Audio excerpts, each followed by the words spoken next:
Kemas Abdurrahman Huzaifi Al-Hafiz berhasil menorehkan prestasinya pada Musabaqah Tilawatil Quran Nasional di Banjarmasin, Kalimantan Selatan 29/2022, cabang Hifzil Quran.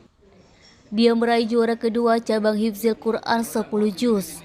Tak banyak yang tahu perjuangan penghafal Al-Quran yang menjadi utusan kafilah Provinsi Sumsel di cabang hafalan Quran 10 juz di MTQ N29 ini. Pada saat ditunjuk untuk mewakili Sumsel, sedikit kegamangan terjadi.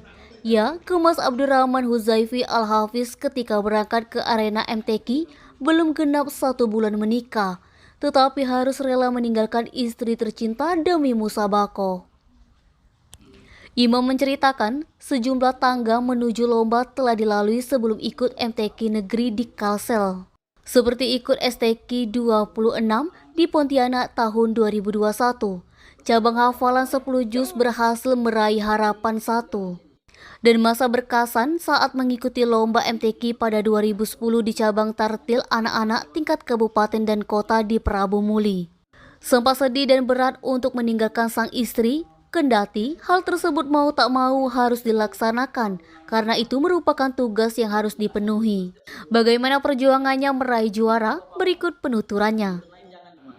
Sebelum kami menjelang pernikahan itu kami ngadep guru kami dulu. Beliau juga namanya Ustaz Abu Bakar Al-Munawwar Al-Hafidz. Itu adiknya Ustaz Umar Al-Munawwar Al-Hafidz di 13 dulu. Di Pelaju, ada Pelaju. Jadi kami ngadep beliau, nanya-nanya dulu.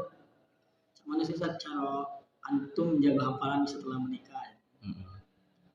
Bahasa Palembang apa ya? Jawab. Ya. Jadi kata beliau di sini, itu terserah diri kita yang ngatur waktu, jangan kita diatur oleh waktu. Kita yang ngatur waktu.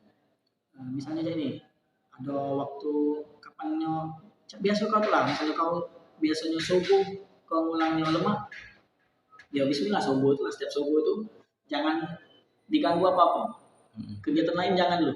Pokoknya itu waktu fokus kau untuk ngulang. Itu subuh. Sudah itu juga setelah sholat isya mungkin sedekah dulu. Jadi kalau cerita guru kami itu, beliau tuh ibaratnya namanya pengantin ya, cara dua lagi ini. Kata istrinya, kapan lagi kau ninggal aku ya cerita. Jadi kata beliau tuh, insya Allah kaget itu ada waktunya. Mungkin sebentar lagi. Jadi aku tuh fokus untuk ngulang dulu sebentar ya, kita waktu. Itu beliau tuh ngomong. Itu kalau ada beliau. Kalau kami juga Bismillah meniru juga.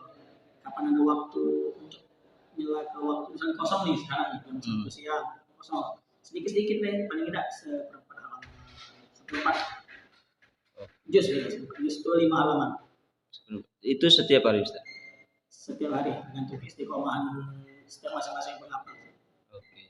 Tapi kalau Ustaz biasanya kan kalau santri-santri itu ngapal ba'da subuh atau ba'da asar? Ba'da subuh atau ba'da asar itu tergantung sih. Kalau misalnya tidur kan agak pening-pening yang ba'da asar. Ya. Kalau ba'da subuh ya enak memang ba'da subuh itu lagi berasnya. Ya. Tapi kebanyakan wong-wong kadang dia ngapalin waktu tahajud.